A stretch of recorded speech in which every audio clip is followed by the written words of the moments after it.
Hi, everyone.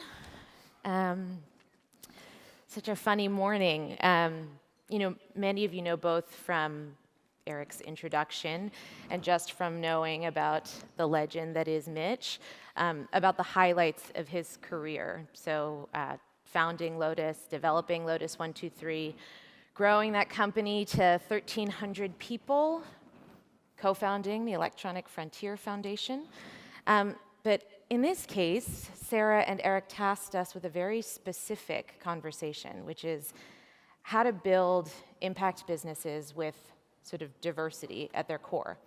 And I want to start just by taking that in two pieces. So what do we even mean when we're talking about an impact business in your mind?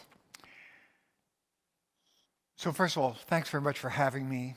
I'm such a huge fan of Lean Startup that I think I actually asked if I could be here this time, and Eric and Sarah, seriously, we're gracious about it. Impact. So the view we have is that all businesses have social impact. Some is negative, some is positive. And that's in distinction to a view that says, well, there's regular business, and then over here there's this weird category called impact businesses. The position that we take is we're interested in funding and supporting businesses that have positive social impact, that are in some definite kind of way making the world a better place. And we can talk about what methodology we use to do that, so we're not just being kind of up in the air. But it really is fundamentally to say, look, business, like every other human activity, has impact on the people who work there, on the customers, on other stakeholders, on the environment in every possible way. Let's focus on the positive.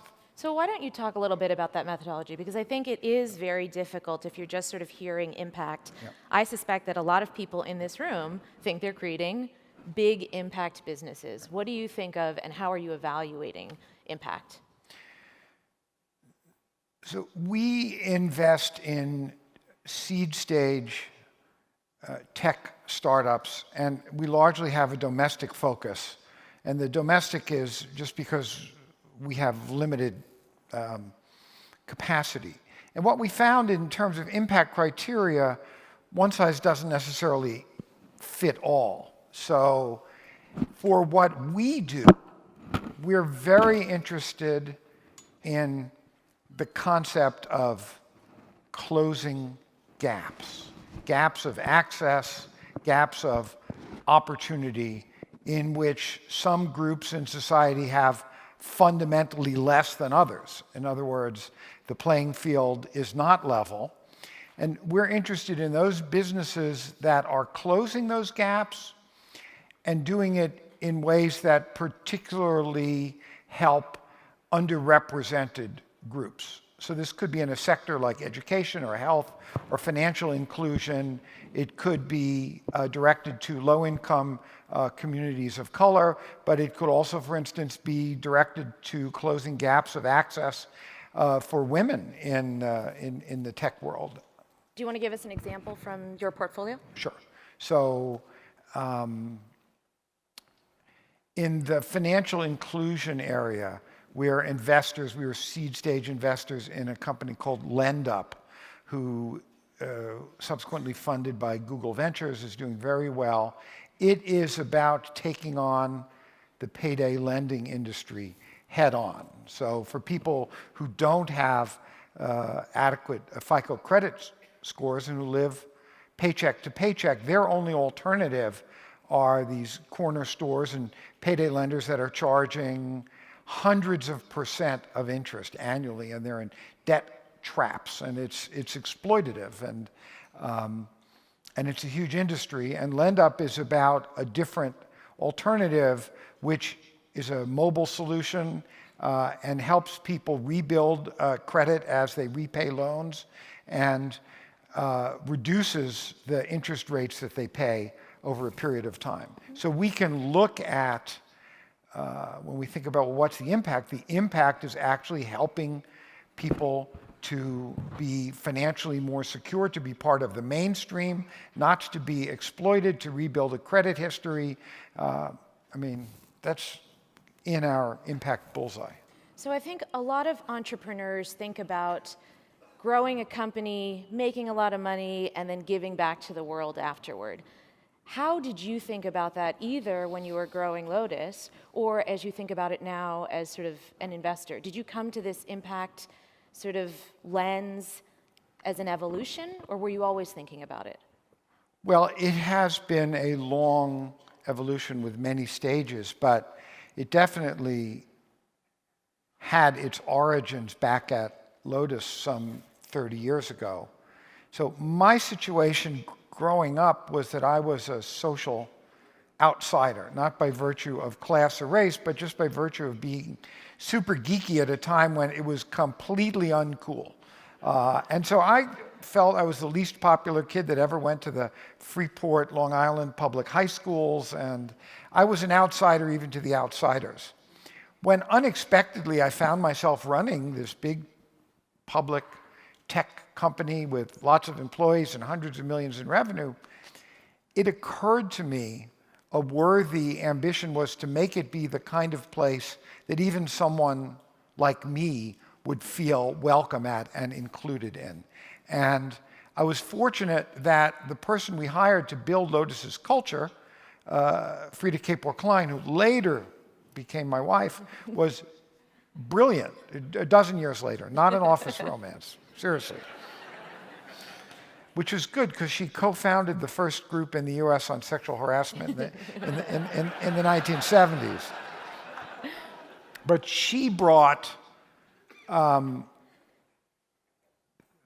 these same ideas that basically of being a responsible company, of treating employees well, of being inclusive in our hiring, of thinking about our impact on the community. And so we initiated a lot of things along those lines. On the investing side, I did a lot of angel investing over the decades, being very early, not just in PC software, but in streaming media and in other things. And when we moved to California in '99, kind of Frida's world and my world organically began to merge. And this idea of focusing what was angel investing and now is a boutique venture firm around impact concepts was something that has come in stages. And I would say about 3 years ago, we went all in on it. So tell us about some of the challenges of doing that. You know, one of the things that's come up in this conversation in general in the field around impact is that maybe it's sort of the worst of all worlds. There's a couple of years ago, Mark Andreessen took a famously contrarian view, specifically at the time he was talking about B corporations, saying, you know, it's like a houseboat. It's not a great house and not a great boat. Right. So how do you resolve the tensions with focusing on both of these things at the same time while you're trying to grow a business? Well, I would say a couple of things. So first, startups are hard. And the fact that Lotus, as startups went, was relatively easy led me to give 25 years of bad advice to entrepreneurs. So I apologize. But we should listen to you now. Well, you got to make up. No. You have to make up your own mind about that. But what I would say, and the reason I think lean principles are so important is because they're the best framework that I know of for creating a business. And it's like this silly mantra I say over and over again to teams. So the best thing you can do is as quickly as possible to build an actual product that actual people use and that actual people find valuable. And go read the book or take the seminars, because it's, and once people get it, and I assume we're preaching to the converted here, it's just, it gives you such an unfair advantage over anybody who's doing a startup that doesn't kind of, that doesn't get that. So we're religious about that. We're also religious about, from the very outset, what's the impact? and we put a stake in the ground, and it's on our website. We have a reputation for it. And what I would say is it's actually been super useful for us because there are a lot of entrepreneurs who really want to do impact businesses, and they've gotten bad advice, not from me in this case, but someone else that says, don't talk about it to your funders because they're, well, maybe you don't talk about it to Mark Andreessen, although his partner, Ben Horowitz, invests in impact companies all the time because we're co-investors in several. So don't, take what you read too literally. There are a lot of people, founders who want to do lean impact businesses, and that's been one of the most pleasant surprises. Look, the proof is going to be in the pudding. If the portfolio we build is strong and the economic outcomes are strong as well as the impact outcomes, that's going to help settle the argument. And that's the way we prefer to do it. We love the results that we're getting. We have some fabulous companies. We're in Class Dojo and Clever in EdTech and Health Loop and a few things in health, multiple things in financial inclusion. We're in Pigeonly, which is offering low-cost phone calls to the incarcerated, which is another racket. We've been successful raising syndicates on AngelList in addition to our own money. But the fact is, we're only going to know after there's a fair trial, and we want to judge by results. I would not want to, for instance, debate Mark Andreessen about the houseboat thing. I want to get outcomes. Yeah. And that's actually kind of taking a lean approach to it, So I sort of like that. But let me also say one thing is that I believe that there are going to be some huge outcome companies, tens of billions of value or market cap that will be impact businesses. And so I don't think we're just going for singles and doubles. We are going for some home runs. And when you say you see a home run, obviously we're talking about there's financial impact. Yes. But where's the needle going to move? What's actually going to change? Well, so one thing that could change is wholesale job creation and economic opportunity in a major sort of way. So if you want to take a case of a company which has mixed impact, let's talk about Uber for a minute. Mm-hmm. One of the fabulous things that Uber is doing is it will be creating, I think they said in 2015, 1 million new jobs. And if you talk to people who drive for Uber, or for that matter for Lyft, and you ask them, well, is this a better job than what if they were driving a taxi before? I mean, drivers generally love doing that because they make their own hours, pay is better. I mean, it's a more dignified kind of work. If you can start a business that creates 1 million new jobs, particularly for low middle income, that's a huge impact win.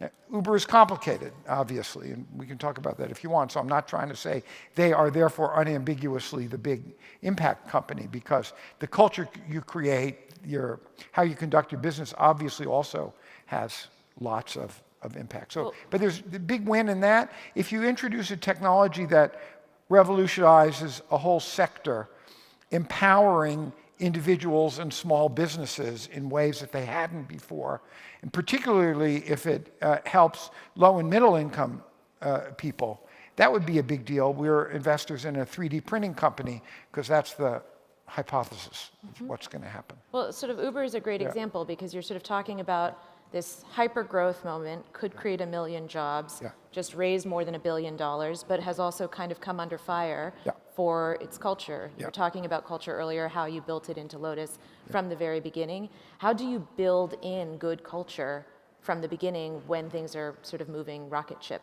style? So let me also disclose, we are investors in Uber, just so people understand. Seed stage, the very beginning.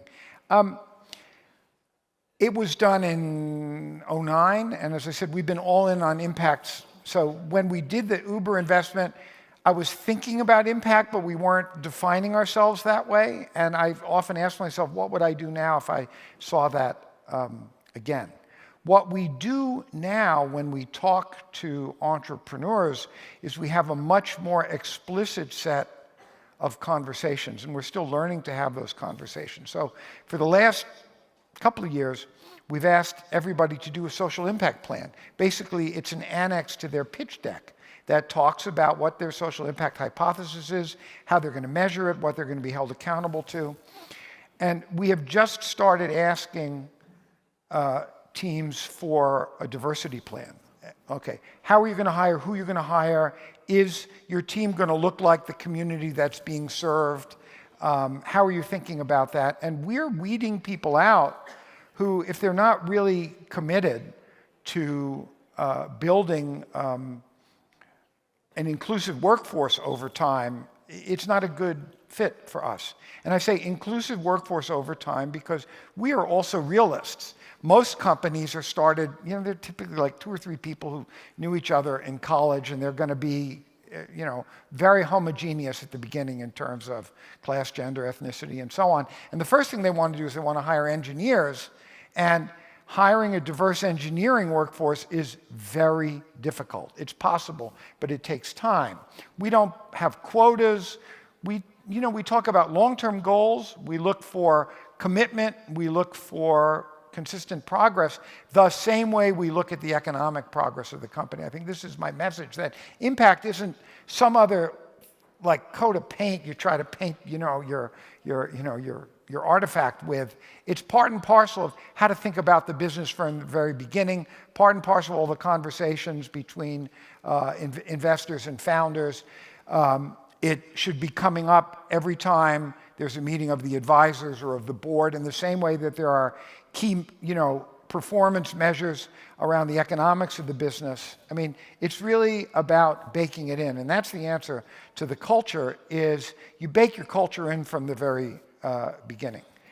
So you'll have to admit that a diversity and impact appendix in a pitch deck is actually pretty unusual. Totally. So tell us, what are the ways that people mess that up? Sort of when you see these pitch decks and you're sort of like, they're not taking it seriously, or it's not actually baked in, how do you actually tell that? Because presumably someone would know what to write to make it seem like they actually cared about this stuff. I don't think in principle it's all that much different than the other part of the pitch. You develop an ear after a while for when people are telling you things that they think you want to hear versus things that they really believe. And we're willing to have lots of conversations and spend time on it. So we want to know, is the thinking rigorous? Is there any depth to it? Can they give examples of it? Or is it more sort of formulaic and cliche and superficial? And we think we can do a reasonably good job at it. By the way, we actually ask for the social impact plan kind of after we're already semi-serious about things. We don't want to make people do extra work, and we want to use it as a tool to really help us make a decision and help entrepreneurs think through their business. So, I mean, if people are making it up, you can just kind of tell. You don't last in the investing business if you can't. So you don't have to name a specific company, but have there been instances where you sort of have gotten it interested enough and you're excited about that part of it, and then you say, you know what, this is actually not really an impact business at the end of the day? Yeah, we have in some cases really just not been able to get to the finish line. And we say there are things like, this is, economically could be a very strong business, but we don't think it's a good fit for us. And then we explain what we mean, not a fit. These are the things that really matter to us. This is what we want to work on. It seems like your interests are different, and you should find investors whom you are aligned with, because that is another cardinal principle, both for investors and for entrepreneurs. The idea that you should take money from somebody that has a very different set of values from you, you're asking for trouble. So I want to ask a more foundational question, because we're sort of talking about diversity, and I think it's really easy to pay lip service to the value of diversity. Why should we care about diversity? And what do you mean by diversity? Okay, so I think it's interesting that is indeed a relevant question in 2014. I hope the world of my children and grandchildren is such that in, 2034, 2054, people look at that question the way we today look at the question of, why is racial equality important? I mean, for God's sakes, The only reason we don't think it's important is because we're primitive barbarians. And our children and grandchildren are going to look back and go, how could you believe that stuff? How could you act that way? Now, I'm on record about this, so I probably won't be around, but we'll see what happens. I mean, there are several different, now to answer your question quickly. Thank you. Several different strands. So one, if you genuinely believe in equal opportunity, which is to say, if you're a good American or a good citizen of a country for which that's a core value, you ought to believe in diversity. I mean, genius and talent are evenly distributed by zip code. Opportunity is not. And so to ensure that everybody genuinely has an equal opportunity and to do those things that will maximize the diversity within your organization, there's a patriotic goal. There are pragmatic goals. We're all fighting for scarce talent as we build our companies. And to understand that talent comes in different looking packages, and to understand how to get at real talent that doesn't look like the stereotype of what talent looks like actually confers competitive advantage in a very important way in being able to get more of the best talent sooner. Another pragmatic reason for many businesses in education, many consumer businesses, having a workforce that resembles the community being served is extremely important. The lived experience of the people around the table in your firm, to the extent it bears directly on the value proposition you're putting out there, there's really no substitute for that. Simulation will only get you so far. So that's another pragmatic reason for doing it. And I think the big companies, Google, when it put out its numbers about their lack of diversity in the workforce across all dimensions, I think came to the conclusion, as difficult as it was, they're going to be better off by being public about that because it gives them the opportunity to improve those numbers, and they see it as a business imperative. So one of the things I'm interested in is actually the gap between thank you. What you said, that we should all know and believe because we are not barbarians, and the numbers as they exist today. So how did that happen? How did that happen, and what are we going to do about it? Right. Great questions. So first is, we're also no longer in an area where in this industry, there is a huge amount of overt discrimination and racism. It's not zero, as leaked transcripts from things continue to reveal, but the main thing that happens is the operation of implicit or hidden bias. And we don't have time to go into all of that, but it turns out that the human brain is wired for preferential association. We like this better than we like that. And those preferences exercise themselves at an unconscious level dozens or hundreds of times a day. And there is great research, hundreds of studies now documenting how this operates. And in a way, the cultural stereotypes are the sort of thumbprint of the culture on our minds. So we don't even know what we're doing, but we wind up sort of preferring the familiar people who are sort of in our group. And the short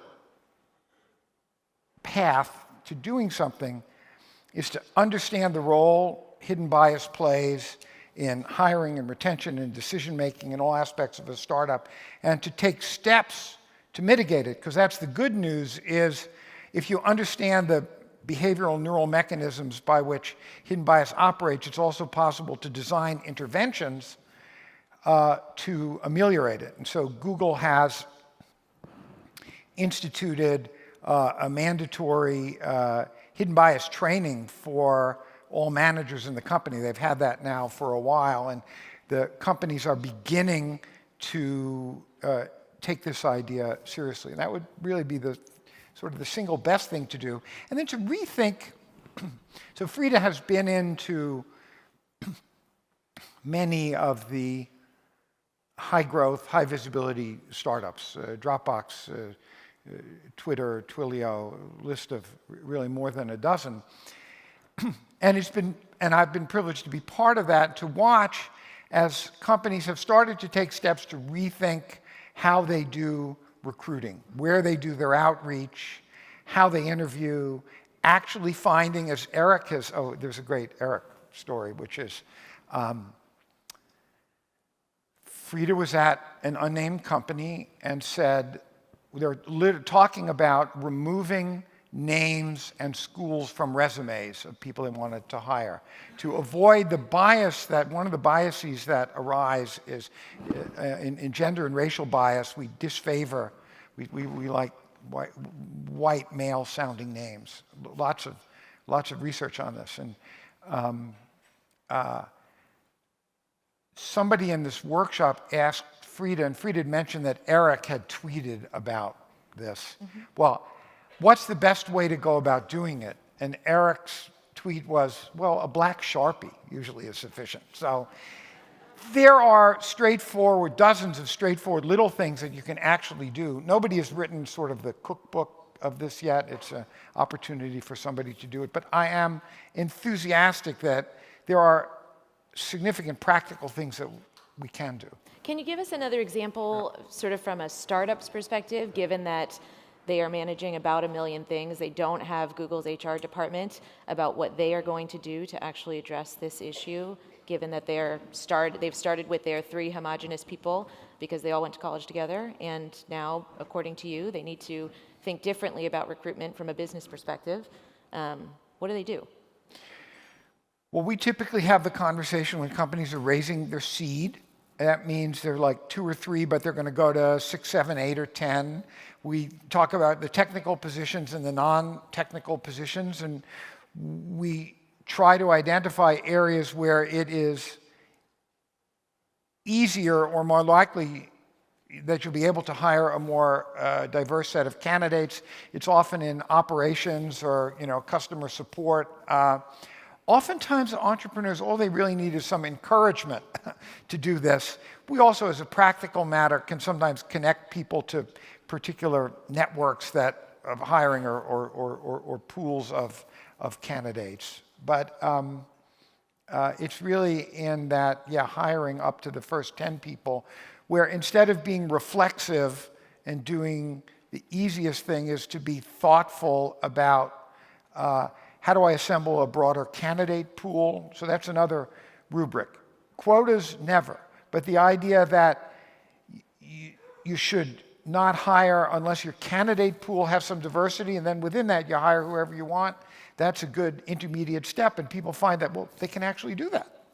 So as an investor in being so public about these issues, I want to know how that's been received by co-investors.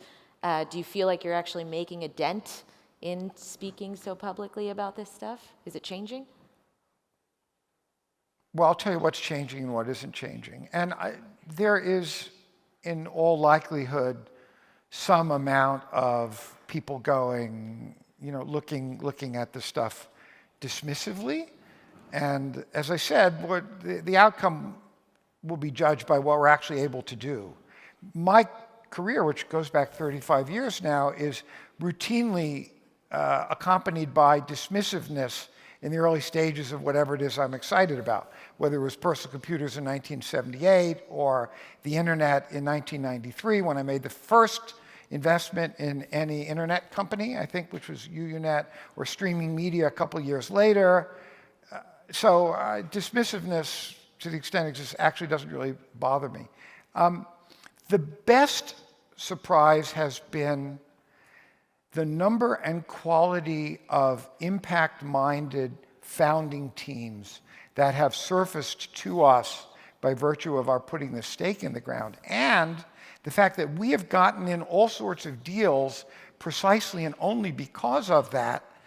Entrepreneurs routinely say, we want Kapor Capital in this to be a counterbalance to the other investors. So seems to be, working well, and we love the companies, and the companies are doing well, and we're just, all in on this, and expect to be held accountable by the results that we produce. One of the things we found as investors is that we're seeing entrepreneurs who are actually sort of grateful Yeah. for that lens because they would like to do it but feel like they don't have the luxury. Right. I want to sort of close with just asking you a more personal question, because I have often imagined that you sort of could and should be doing, anything. You could be on a beach somewhere right now instead of in the rain. Why do you care about this stuff? So I've asked myself that, and if it weren't for the impact work, I'd much more likely be doing something else now. I mean, I like to stay busy. I'm not a just lie on the beach kind of person. But I feel like it is so interesting, and it's so edgy and hard, that, and I love a challenge.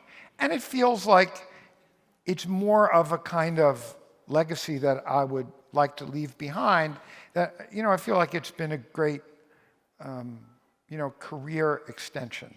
And at a heart level, I go back to the kid that I was when I was 13, 14, 15, and just felt like there was no place for me in this world. And I did not feel good about that. And the idea that you could create businesses where the people who work there feel included, and where it is making a positive difference in the world, I mean, that's as close to redemption as I'm aware that we can, get on this planet. So That's great. To redemption and leaving better legacies. Yes. Thank you very much, Mitch Kapor, and thanks to the Thank you. Startup Folks for having us.